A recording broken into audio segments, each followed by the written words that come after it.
Hello guys, നമുക്ക് നല്ല ഹെൽത്തിയും tasty ആയിട്ടുള്ള പനീർ മോമോസ് ഉണ്ടാക്കിയാലോ. ഞാൻ ഗോതമ്പ് പൊടിയാണ് ഡോ ഉണ്ടാക്കാൻ വേണ്ടി യൂസ് ചെയ്തേക്കണത്. അതുകൊണ്ട് ഡയറ്റ് നോക്കുന്നവർക്കും ഹെൽത്ത് കോൺഷ്യസ് ആയിട്ടുള്ളവർക്കും പറ്റിയ റെസിപ്പി ആയിരിക്കും ഇത്.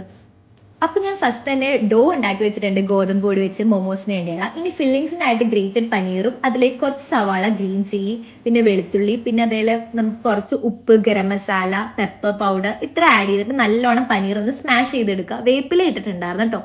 പിന്നെ നമ്മൾ ഈ ഡോ ചെറിയ ബോൾസ് പോലെ ആക്കിയിട്ട് ചപ്പാത്തിയൊക്കെ പ്രസ് ചെയ്യുന്ന പോലെ കുഞ്ഞ് അധികം കട്ടിയില്ലാതെ കുഞ്ഞ് റൗണ്ട് ഷേപ്പിലാക്കിയിട്ട് ഈ ഫില്ലിങ്സ് വെച്ച് നമ്മളൊന്ന് മോമോസിന്റെ ഒരു ഷേപ്പിലേക്ക് ആക്കിയെടുക്കുക.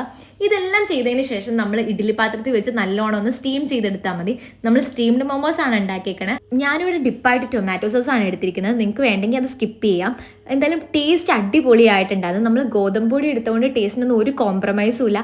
ആകെ കളറിന് മാത്രമേ ഒരു ഡിഫറൻസ് വന്നിട്ടുള്ളൂ. നമ്മൾ മൈദ ഉപയോഗിക്കുമ്പോഴത്തേനും കുറച്ചും കൂടി ഒരു വൈറ്റ് കളറായിരിക്കും മോമോസിന്. അപ്പോൾ എന്തായാലും ട്രൈ ചെയ്ത് നോക്കുക. ബൈ.